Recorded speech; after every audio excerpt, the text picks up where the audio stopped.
আসসালামু আলাইকুম everyone, welcome to জান্নাত কুকিং চ্যানেল।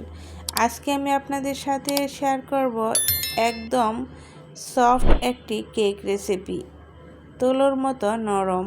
এই কেকটি অল্প উপকরণে তৈরি করা যায় এবং তেল ছাড়া তৈরি করা হয়। খেতে কিন্তু ভীষণ মজার হয়। আশা করছি রেসিপিটা সকলের কাছে খুবই ভালো লাগবে। কেকটি তৈরি করার জন্য নিয়েছি 1 বাটি ময়দা, নিয়েছি 1.25 বাটি চিনি, আর দিয়ে দিচ্ছি ইস্ট 1/2 চামচ, নর্মাল তাপমাত্রার একটি ডিম। আপনারা চাইলে ডিমের পরিমাণটা আরও বাড়িয়েও দিতে পারেন। এখানে কিন্তু 3 থেকে 4টি ডিম দেওয়া যাবে। এখন আমি সবগুলো উপকরণ খুব সুন্দর করে মিশিয়ে নিচ্ছি আর দিয়ে দিচ্ছি পানি। এখানে 1 বাটি পানি দিয়ে দিচ্ছি, দিয়ে নাড়াচাড়া করে মিশিয়ে নিচ্ছি। ব্যাটারটা তৈরি করার জন্য এখানে আমি 2 বাটি পানি ব্যবহার করব। দিয়ে দিচ্ছি আরও 1 বাটি পানি।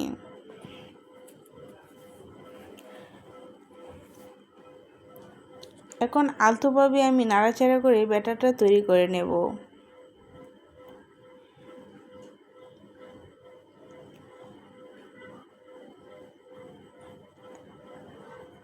ব্যাটারের ঘনত্বটা এরকম হয়েছে। আমি খুব ভালো করে ব্যাটারটা ফেটিয়ে নেব যাতে চিনিগুলো খুব সুন্দর করে গলে যায়।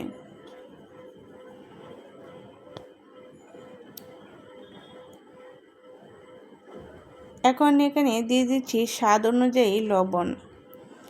লবণটা একটু পরেই দিতে হয়, তাহলে ইস্টের কার্যকারিতাটা নষ্ট হয় না। এখন ডেকে রেখে দেব 30 মিনিটের জন্য। আর ঢাকনার ছিদ্রটা আমি বন্ধ করে রেখেছিলাম।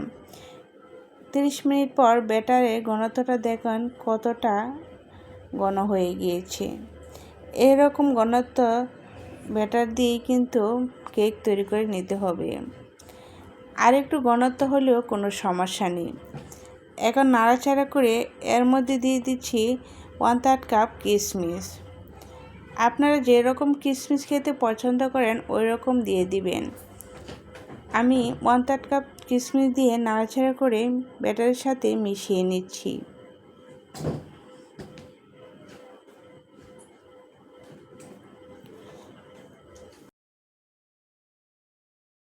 একটা গোল শেপের বাটি নিয়েছি কেকটা তৈরি করার জন্য। এটা পুডিং বাটি। এখন বাটির মধ্যে দিয়ে দিচ্ছি সামান্য পরিমাণ তেল। তেলটা লাগিয়ে নিচ্ছি। তেল লাগিয়ে নিলে কিন্তু কেকটা বের হতে কোনো সমস্যা হবে না। এখন আমি ওই বাটির মধ্যে সম্পূর্ণ কেকের ব্যাটারটা ঢেলে দিচ্ছি। ব্যাটার দেওয়ার পর কিন্তু ট্যাপ করার কোনো প্রয়োজন নেই। কেকটা আমি পানির ভাপে তৈরি করে নেব। একটা প্যান নিয়েছি, প্যানের মধ্যে দিয়ে দিচ্ছি পরিমাণ মতো পানি, আর প্যানের তলায় দিয়ে দিচ্ছি একটি স্ট্যান্ড, আর কেকের বাটিটা রেখে দিয়েছি উপরে। ঢাকনার ছিদ্রটা বন্ধ করে ডেকে চুলায় বসিয়ে দিয়েছি। পানি যখন বলক এসেছে তখন চুলার আঁচটা মিডিয়াম টু লোতে রেখে 30 মিনিট আমি রান্না করেছি। 30 মিনিটের মধ্যেই দেখেন কেকটা ফুলে একবারে ডাবল হয়ে গিয়েছে, আর উপর দিয়ে এরকম সুন্দরভাবে ফেটে গিয়েছে। এখন আমি কেকটা নামিয়ে নিয়েছি। একটা নাইফের সাহায্যে কেকটা আমি ছাড়িয়ে নিচ্ছি বাটি থেকে। কেকটা বাটি থেকে আমি ডিমোল্ড করে নিয়েছি। আর দেখেন কেকটা কত সুন্দর হয়েছে আর কত স্পঞ্জি হয়েছে। কেকটা ফুলে ডাবল হয়ে গিয়েছে। এখন আমি কেকটা কেটে দেখাচ্ছি। কেকটা দেখেন কতটা সফট হয়েছে, আর এই কেকগুলো কিন্তু খেতে সবাই পছন্দ করবে। আর কেকটা কিন্তু অনেক মজা হয়েছিল।